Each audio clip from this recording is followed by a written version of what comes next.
Tune in via live streaming at www.vukarifm.org.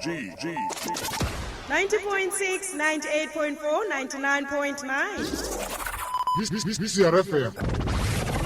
The station with the best music. Best music. I love the music. Best music. Yo, Chris on the street. Broadcaster.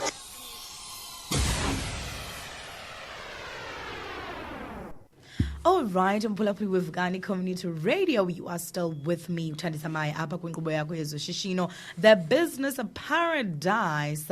And round about now, it is 2:20. And I did mention into yokubana namhlanje ke sizobe sinaye ke uSam. Yes, we're going to be interviewing uSam in our entrepreneur feature and trying to understand into yokubana how did he start the business. Uyiyo ke uSam Songezo Pikini, director of Mzantsi Mixed Farming.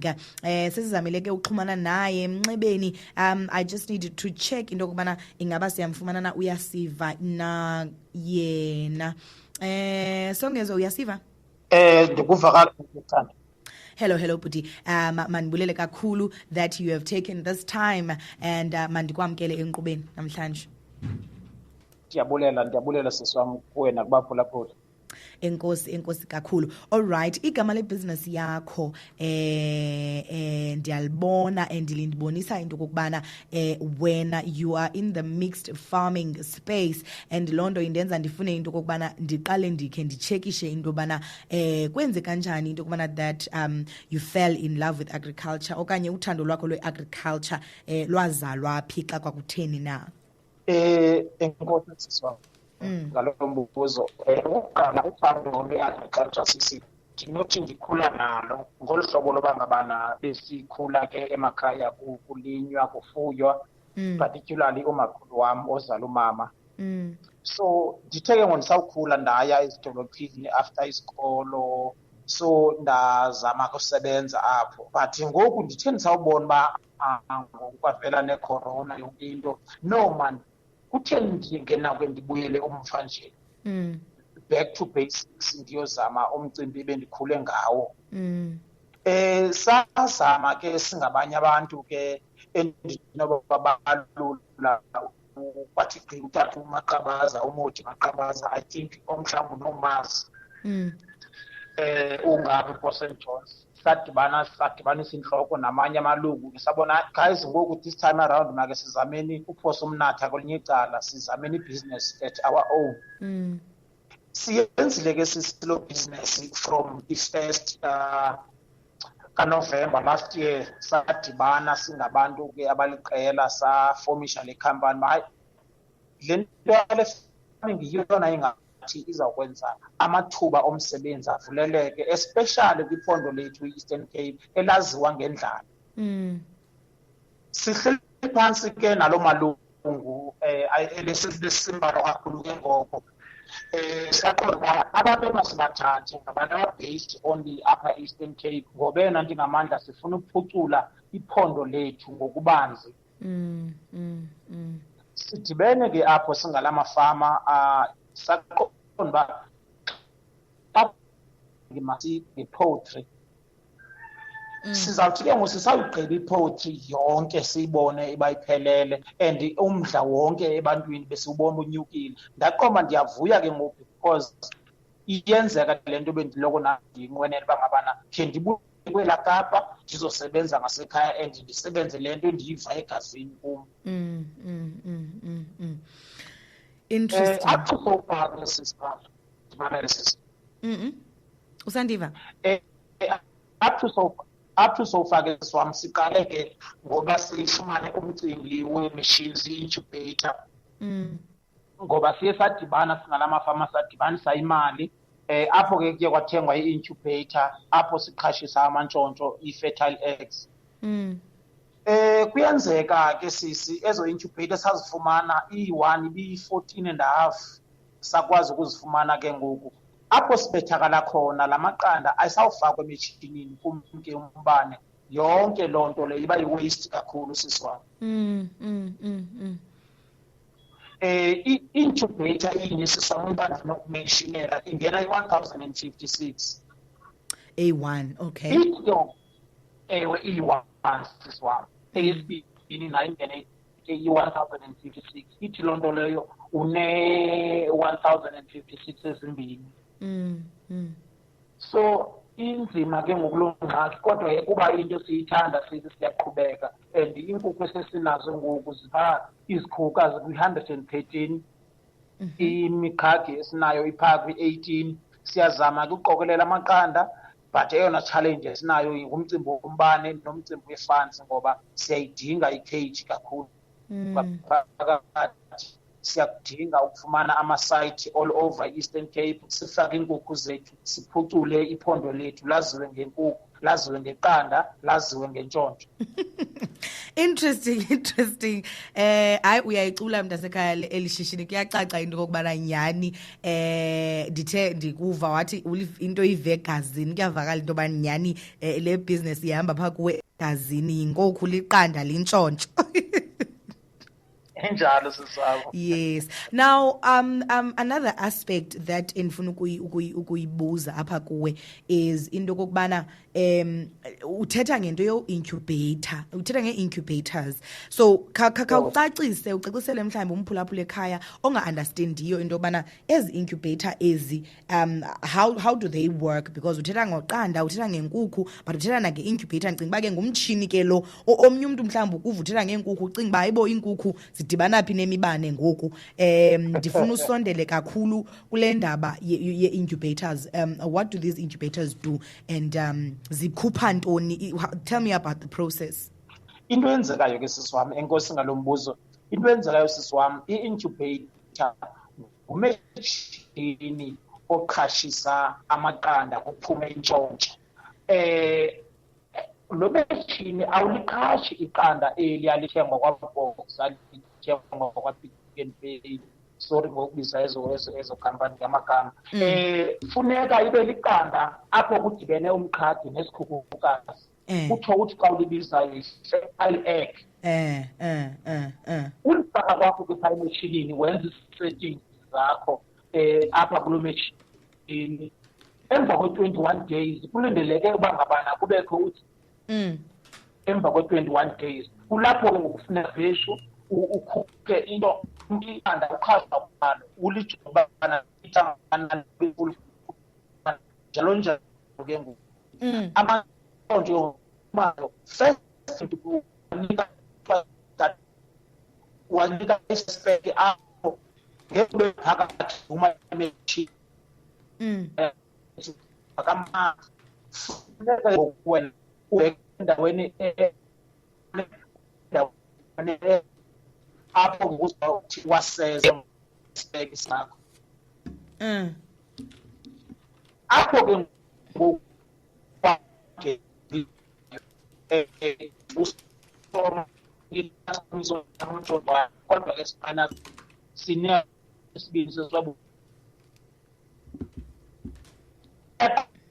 process ukukhulisa inkukhu ngoba emva kweveki ezintathu kufuneka utshintshile amayeza oyinika wona kukho ne-IP othi uyinike intshontsho apho lizawuthi libe fresh libe right uliboma ngoku liya enkukhwini. So up to in 21 days, I mean 21 weeks kufuneka laa nkukhu ibe sele iphaa ko-2 kg ubunzima bayo, ungayithengisa nasemalikeni. Hayi so ndizama ukuthi ke ngosizamena ndingamandla esiphezu kwayo ukuphucula amafama wethu walapha e-Eastern Cape angene banzi kumcimbi wenkukhu. Zikhona ke ne-training esizinikayo ebantwini samahala uba ngaba unomgqeku onawo apha kwakho nawe uba umatyhini bendiloko ndidlala mosinali icebo liyavela, iinkukhu zam azisafi siyaphila zonke ngenxa yengcebiso endifumene eMzantsi Mixed Farming. Interesting. I think noko wonke umuntu omameleyo uyacacelwa into kokubana you know how the entire process works. Now ndifuna utshekisha ke ngoku into yobana nina nithengisa at what level okanye nina niyenza njani imali in this business. Niyenza ngokuba abantu bathi bafakele namaqanda fertilized apha kwezi incubators zenu nibanike xa bengamantshontsho okanye nithatha amaqanda fertilized niwakhulisa bengamantshontsho niwathengise amantshontsho okanye nenza the entire process ze niyothengisa enkukhwini? Iphulo lilapha wena sisiwam ukuba ngabana njengoba siqhashisa la mantshontsho okwangoku sisanika ii-members zethu njengoba siyibhizinesi yaqonda ipackage le bebejoyine ngayo to make i-business then koko sizawuthenga amantshontsho ii-orders bangabana guys ndifuna amantshontsho amanga sibaxelele uba okay asesemethinini xa iphuma sesine-customer phaa already. Okwesibini sizawuthengisa amaqanda ke ngoku la i-tape eggs la ke ngoku zabe apho efunwa ngabantu apha ekuhlaleni sebewafuna ufishi ngoku. So ndizama uthi injongo zilapho wena mama. Interesting. And then ndifuna ukuchekisha ke ngoku emntwini othi ukuqala nokurana ishishini yinto elula ungaphendula uthini emntwini otshoyo? Hey, yabona sisithandi andifuna ukuxokisa nkosazana. Ayonto ilula ngoba imicelimngeni mininzi ingade imenze omnye ongenayo ipassion aphethe ejulitawule mhlawumbi.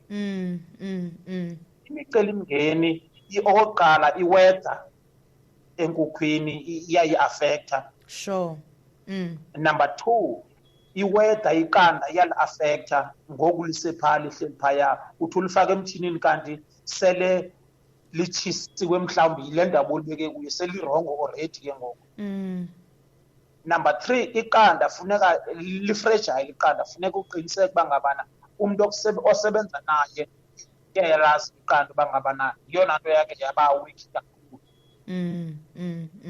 Number 4, indawo esikuzo apha emakhaya ziyi-challenge kakhulu. That is why sifuna uzisondela kabanzi. Umzekelo ngoku iplanti yethu nantsi ilapha eButhulo ePort St Johns kodwa sinenjongo zoba siyofika eKrisani ngoba sine-members eKrisani, sine-members e-OR Tambo, sine-members eNelson Mandela ngoba ezi regions zethu sithiye ngokomasipala yafumana.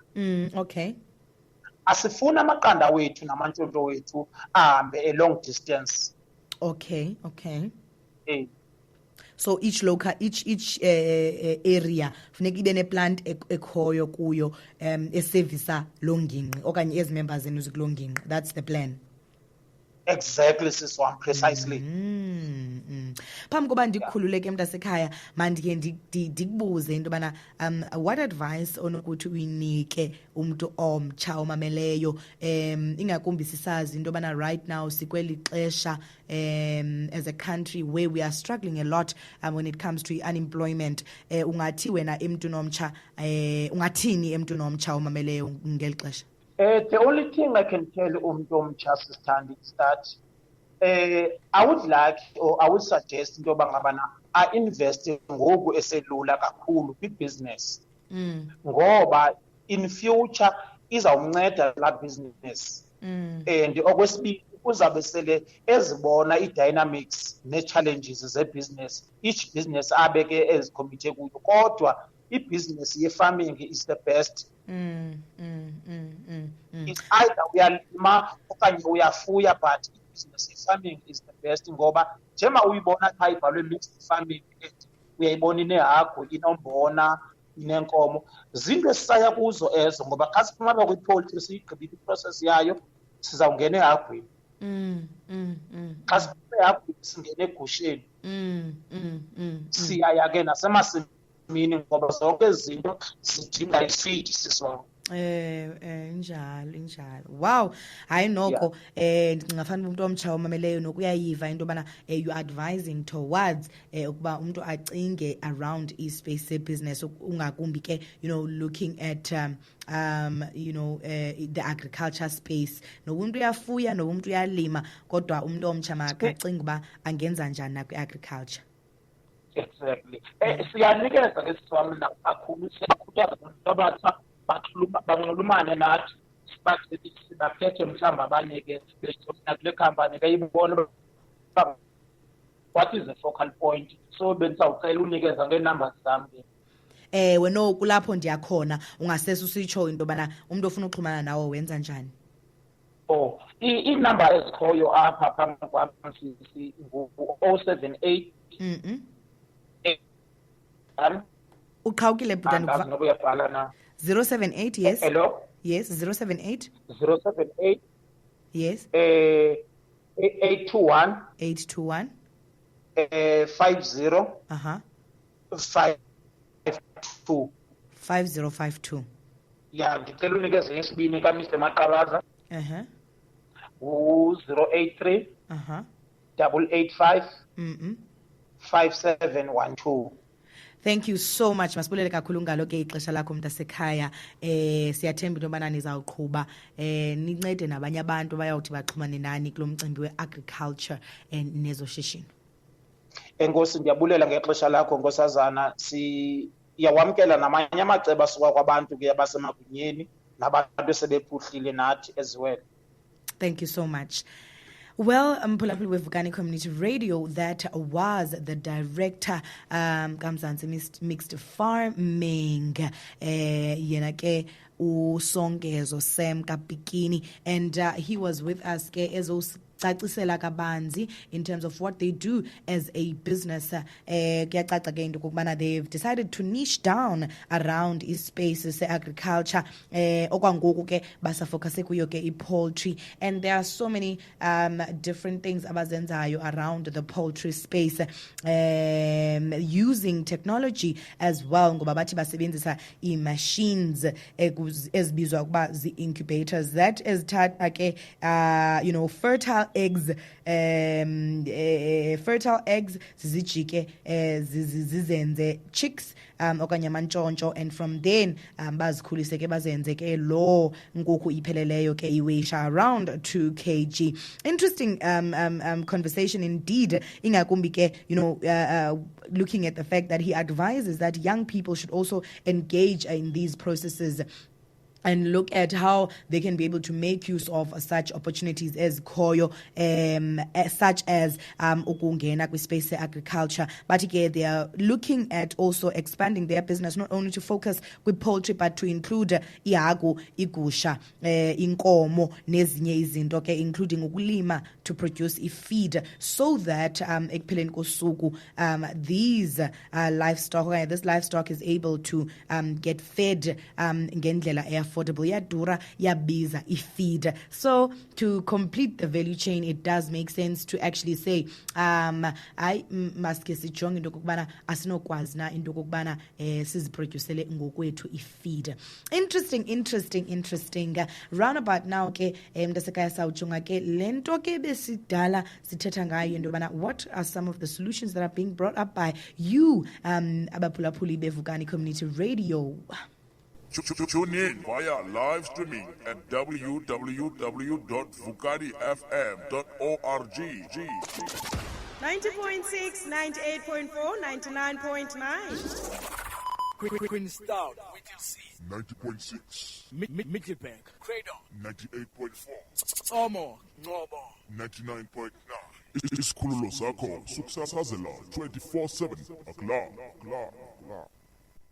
Yes, ke mphulaphuli wevukani Community Radio, siyakoba ke apha into kokubana nithe into kokubana embuzweni wethu othi what solutions do you think can help resolve the problems of electricity blackout?